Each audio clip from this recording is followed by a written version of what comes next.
மீனாட்சி அம்மாள் முன்னாள் 20வது நகரமன்ற உறுப்பினரும் 21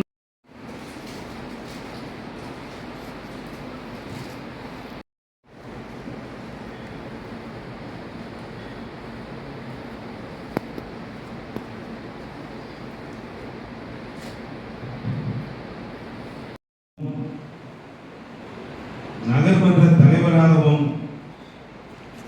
நகர்மன்ற துணைத் தலைவராகவும் இருந்தவர்களை மேம்படுத்திய மாநகராட்சி மேயராகவும் மாநகராட்சி துணைத் தலைவராகவும் மாமன்ற உறுப்பினர்களாகவும் அதிகார பெருமக்களுக்கு அந்த பதவி உயர்வை ஏற்படுத்தி தருவதற்கு காரணமாக இருந்த அமைச்சர் பெருமக்கள் இருந்தாலும் சட்டமன்ற உறுப்பினர்களாக இருந்தாலும் அதற்கான முழு முயற்சியை எடுத்த முன்னாள் நகர்மன்ற உறுப்பினர் 2001 முதல் 2006 வரை நகர்மன்ற உறுப்பினராக நகர்மன்றத்தில் பதவி வகித்த நமது மாநகர செயலாளர் இப்படி நம்மளை எல்லாம் ஏமாற்றி விட்டு செல்வார் என்று யாரும் எதிர்பார்க்கவில்லை, நினைத்து கூட பார்க்கவில்லை. நான் கொஞ்சம் தைரியமானவன், தன்னம்பிக்கை உள்ளவன். நானே அவருடைய இறப்பை கேட்டு காலையில் 1/2 மணி நேரம் என்னால் என்னையே சரி செய்து கொள்ள முடியவில்லை. இதுவரைக்கும் நமது இப்போதைக்கு இருக்கிற இந்த சூழ்நிலையில் உயர்ந்த பதவியை வகுத்த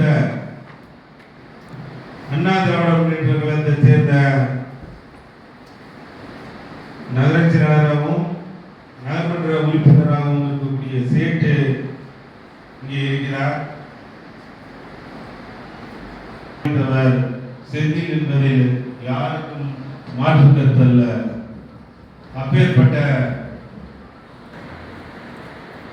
நாமெல்லாம் அவருக்கு மௌன அஞ்சலி செலுத்தி அவருக்கு புகழஞ்சலியையும் செலுத்தி முடித்துள்ளோம். ஒரு மனிதன் இறப்பி ஒரு குறிப்பிட்ட மனிதனை ஒரு வார்டுக்குள் அடையாளம் காட்ட முடியும். நான் இந்த பகுதியில் இந்த இடத்தில் இந்த செல்வாக்கோடு வாழ்ந்தேன் அப்படி என்று ஒரு குறிப்பிட்ட இடத்துக்குள் அடையாளம் காட்டப்படுவார்கள். இல்லை, நான் வாழ்ந்த பெரியவர்களுக்கு பிறகு எனது வயதை ஒத்த செந்திலை நினைத்து பார்க்கும் பொழுது ஆட்டோ சொந்தமா செந்திலுக்கு நினைவு. சாந்தாராமன் கோயிலா செந்திலுக்கு அங்கே ஏதோ ஒரு பங்கு. ஒவ்வொரு மிகவும் பொருத்தமானது. இந்த மாமன்றத்தை உருவாக்கி தந்த அந்த செந்திலியோட நினைவாக இந்த மாமன்றம் எப்போதும் எல்லோருடைய ஒத்துழைப்போடும் தொடர்ந்து நீடிக்கும் என்பதை கூறி நன்றி சொல்லக்கூடாது, வருத்தி விடைபெறுகிறேன். எல்லோருடைய அன்பாக பேசுகிறார். இன்றும் அவர் தான் இருந்தார். யாருக்குமே அது நம்பிக்கையா தெரியல, அது எழுதுன மாதிரியே தெரியல. ஏன்னா திடீர்னு தான் அது நினைச்சு பார்க்க முடியாத ஒரு விபத்து மாதிரி இருந்தது. அவரை இழந்து வாழும் அவருடைய குடும்பத்தாருக்கு ஆறுதலாக யார் இருந்தாலும் எப்படி அவங்களுக்கு சின்னவராக இருந்தாலும் சரி உடனடியாக இருந்து மரியாதை செய்யக்கூடிய 3 வருஷம் வந்து ரொம்ப அமைதியாக சொல்ற மாதிரி அமைதியாக